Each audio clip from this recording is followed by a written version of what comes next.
এই GoProটা আমি কিনেছিলাম প্রায় ৪ থেকে ৫ বছর বা তারও বেশি সময় হবে অবশ্য। তো কেনার পরে খুব যে বেশি ইউজ করেছি তা না। আ খুব বেশি ইউজ হয়নি। বাট যে সমস্যাটা হয়েছে আমি প্রায় লাস্ট ১.৫-২ বছর একদম ফেলে রেখেছিলাম। একদম অ্যাজ ইট ইজ এভাবে ফেলে রেখেছিলাম এক জায়গায়। তো যার কারণে এই যে আপনার যেই বাটনটা, পাওয়ার বাটনটা, এই পাওয়ার বাটনটা একটু ড্যামেজের মতো হয়ে গিয়েছে। বাট ওপেন হয় এবং স্টিল ফটো ঠিক মতো ওঠে। আমি যদি যে একটা স্টিল ছবি উঠাই, ঠিক মতো ওঠে। এটা উঠেছে।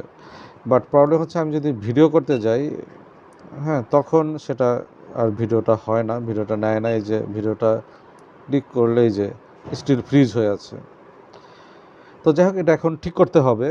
বাট এটা আসলে কোথায় যে ঠিক হয় আমি আসলে কনফিউজড।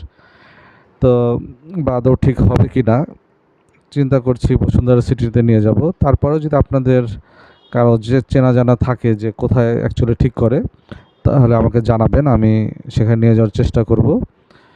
তো কমেন্টের মাধ্যমে জানাবেন সবাই। এতে আমার কিছুটা হেল্প হবে। তো ওকে বন্ধুরা, ঠিক আছে। আজকের মতো খোদা হাফেজ।